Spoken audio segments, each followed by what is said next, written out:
Nah, saudaraku yang dirahmati oleh Allah Subhanahu wa taala, masuk kepada tema yang lainnya, bahwa di antara hal-hal yang paling banyak menyebabkan orang masuk surga, dan begitu pula hal-hal yang paling banyak menyebabkan orang masuk neraka. Pernah Rasulullah SAW ditanya oleh salah seorang sahabat, ya, tentang amalan yang paling banyak memasukkan ke surga dan memasukkan orang ke neraka. Maka Nabi SAW menjawab, taqwallahi wa husnul khuluqi, bertakwa kepada Allah dan berakhlak yang mulia. Bertakwa kepada Allah, inilah yang kita sering sebut dengan hubungan vertikal, ya. Dan takwa itu memenuhi dua unsur, beriman dan beramal soleh. Itulah takwa, beriman, beramal soleh, dua unsur takwa. Hubungan kepada Allah, maka seperti kita sholat subuh, sholat malam, berpuasa, ini semua dalam rangka takwa kepada Allah, hubungan secara vertikal kita kepada Allah. Kemudian yang kedua tadi, husnul khuluq, akhlak yang baik, maka ini berkaitan dengan perilaku, adab kita kepada sesama manusia, hubungan horizontal.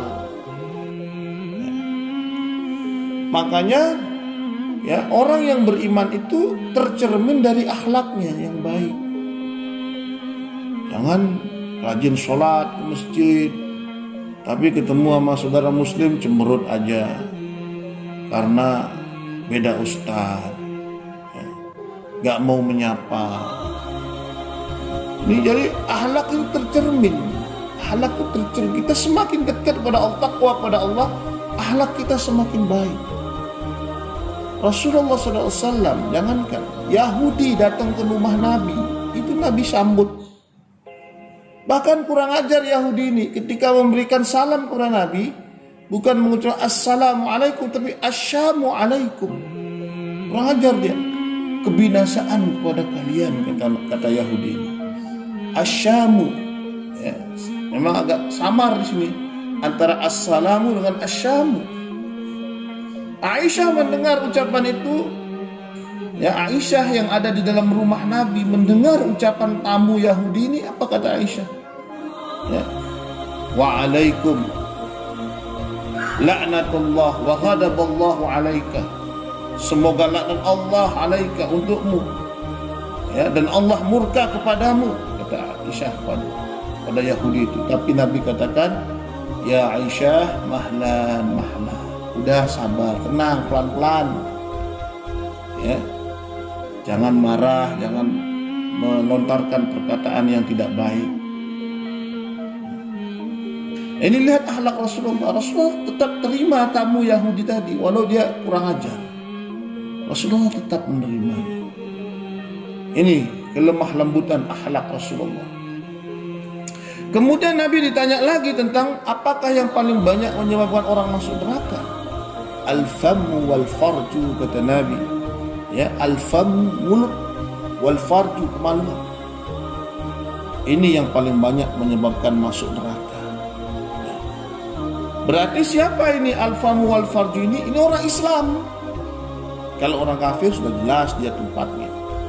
Ini orang Islam yang tak bisa menjaga mulutnya dan kemaluannya.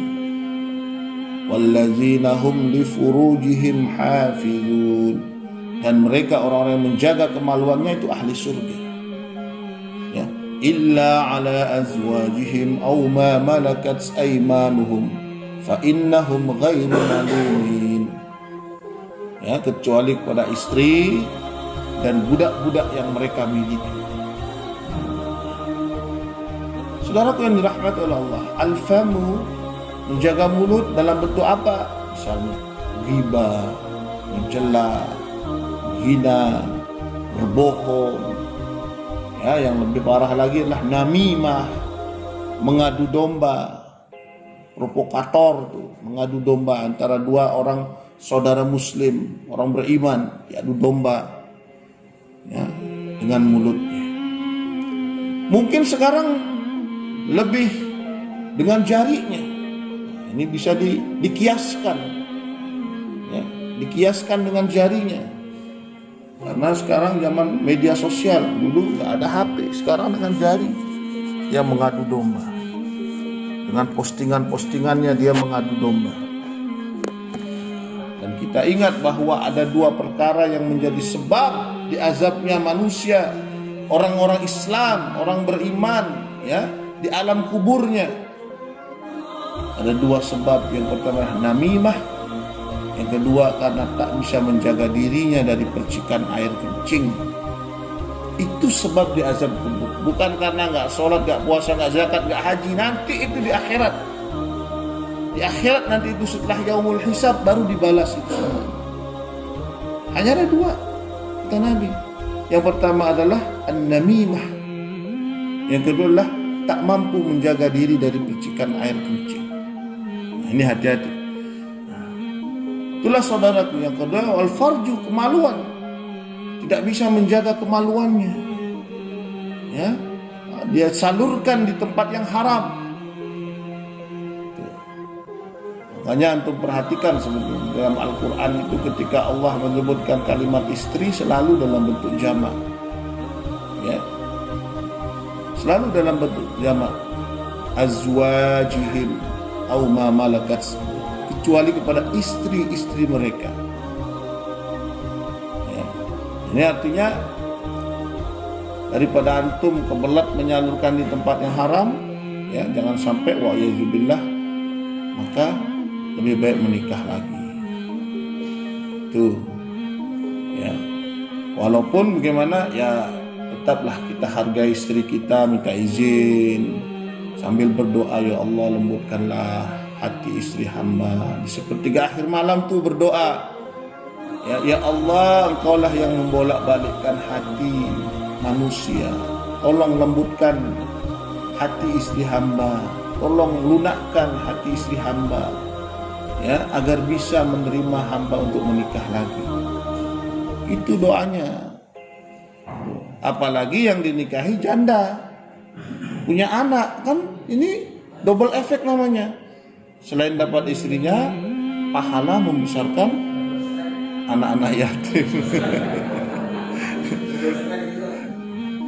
Ada pengaji ya di sini ada. Pak Agus kemana Mas Agus? Nggak kelihatan. Oh ya, kita doakan beliau semoga diberi kesembuhan oleh Allah SWT.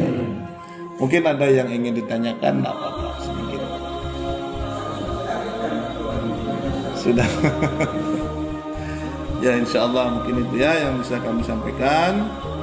Mudah-mudahan insya Allah nanti akan disampaikan bahwa di surga itu ada surga tengah-tengah, ada surga pinggiran ya.